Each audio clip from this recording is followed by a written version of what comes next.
Thanks for tuning in, Star Wars Vintage fans and subscribers. Now today I've got a really cool one. I've got the Palitoy talking R2-D2 from the Star Wars Vintage line. It's in a New Hope box. Now I've never seen this before. I've seen it for sale many times, but I've never actually had one in my hands. So I thought I'd do a video review of it. This is from the collection of James Kennison. I'm just finally getting through all the stuff that I picked up from him.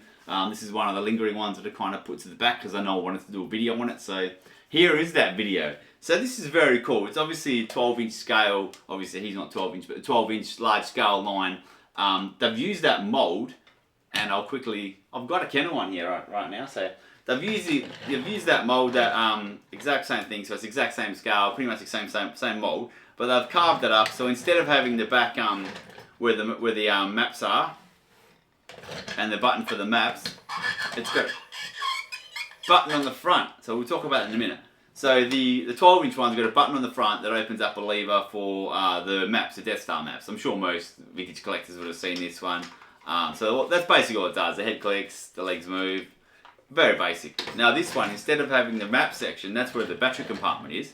And instead of having that little button there, that part's solid, and there's an electronic button in the middle, which triggers off one of the 3 or 4 different sayings. I could only get this one to do 3. So other than that, they're identical. The head kind of clicks as it moves. The legs rotate. So all the electronics are kind of confined to the torso section of, if that's what you call it, the torso section of R2-D2. So other than that, same size, same height, same mold, same colours, the works. Both really cool in their own right. Both have those little wheels underneath, so they can kind of roll along. Alright, let's put the Kenner version aside because we're talking Palitoy here. So this is Leicester. This is made from the famous Leicester cold wheel factory. Many stories come from that factory there. So this is the box. Now the box is pretty ratty, but look, it's really cool. It says, "I am R2-D2, bleep bleep." And it doesn't have a picture of the kid playing with it, which a lot of these toys did. So like I said, there it is. Palitoy, New Hope box. This one's quite ratty. It's got ribs, it's got creases and stuff. But hey, it's semi-displayable. I reckon that's the same size box as the Kenner version. So I reckon you could probably quite easily get an acrylic for that, and that would look, I reckon acrylic makes everything look great. I reckon you get a nice acrylic box for that, and you're laughing. So anyway, that's the box. So now the toy.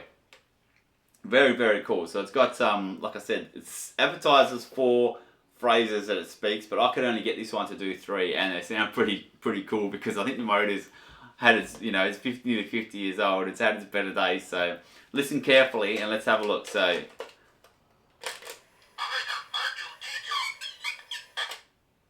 I am R2-D2. Now, obviously not once in the original trilogy does he speak English, so I don't know where that one's come from. I am R2-D2 and a few beeps. That's pretty cool. Let's see if we can get another one going.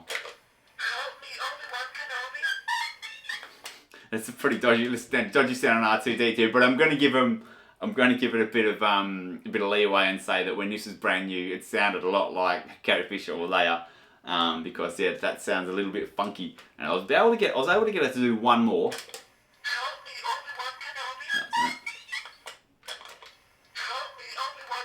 Alright, bear with me, because I was kind of getting some weird combination and pushing it twice real quick. I'm not sure how it actually works. I couldn't find a lot online about the actual way to get the different phrases. I think it's just supposed to go one after the other, but this has been through the wars. So it's not functioning 100%, but a little bit of voice coming through. So let's see if we get the last one going. And that's the one. So while we're on video here, let's see if we get the 4th one, which I've never been able to get going. Ooh. Hey, she sounded pretty good then.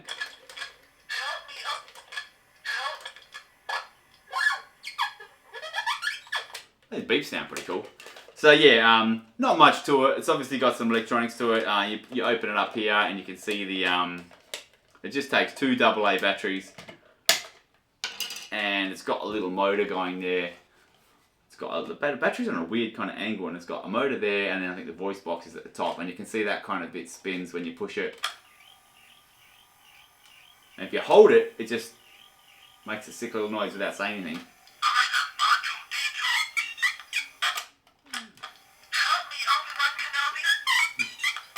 Never get sick of hearing that voice.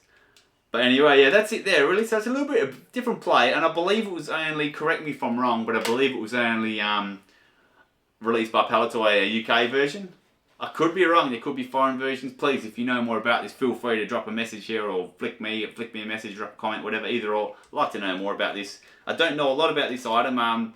It's relatively scarce over in Australia. I don't think it, obviously being Palitoy, was ever released. It was never released over here in Australia.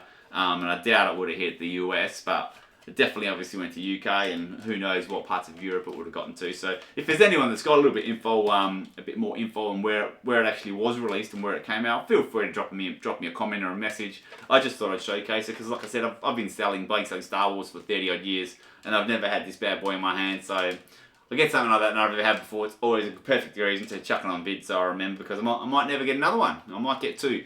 Murphy's Law, I'll probably get one next week, but yeah, I haven't had one before, so why not? Let's chuck a video up. This one's not dead mint or anything, and obviously the voices aren't 100%, but they're pretty cool. It works, you know the engine's in there working.